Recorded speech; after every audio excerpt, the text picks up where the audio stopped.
পাবনা ৩ আসনের রাজনৈতিক অঙ্গনে মানবিকতার অনন্য দৃষ্টান্ত স্থাপন করলেন বিএনপির মনোনীত প্রার্থী কৃষিবিদ হাসান জাফির তুহিন।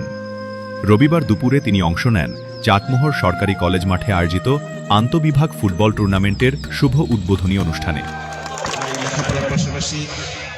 মঞ্চে বক্তব্য চলাকালেই খবর আসে, চাটমোহর উপজেলার গুনাইগাছা ইউনিয়নের রামচন্দ্রপুর গ্রামের এক সাধারণ কৃষক আলাউদ্দিন ইন্তেকাল করেছেন। খবর পেয়ে তিনি অনুষ্ঠানস্থল থেকে সরাসরি রওনা হন রামচন্দ্রপুরের উদ্দেশ্যে। গ্রামে পৌঁছে স্থানীয়দের সঙ্গে আদায় করেন জোহরের নামাজ।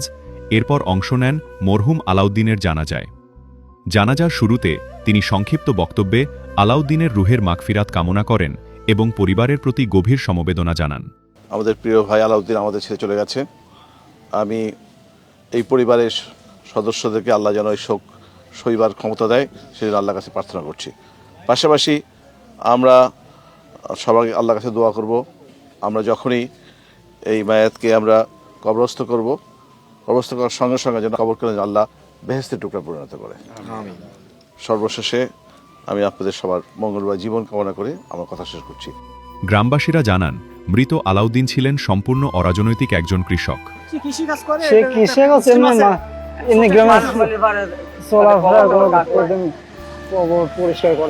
তবু বিএনপির প্রার্থীর এই উপস্থিতি সাধারণ মানুষের মনে ছুঁয়ে গেছে গভীরভাবে। একটা মুসলমান হয়, মুসলমান জানা যায় শোনার সাথে আসে, সে ভালো লোক, যে কোনো লোকে গরিব বড় লোক নাই, বা সুদাল থাকে সময় পালি অনেক দেখা যায় বসেই থাকতেছে একটা আসলে তাদের ভাষায় মানবিক সম্পর্ক আর সহমর্মিতাই আজকের দিনে রাজনীতির সবচেয়ে প্রয়োজনীয় দিক। আমরা দেখুন শেষ ভালো লোক, বুঝছেন, এইটা আর শিক্ষিত লোক।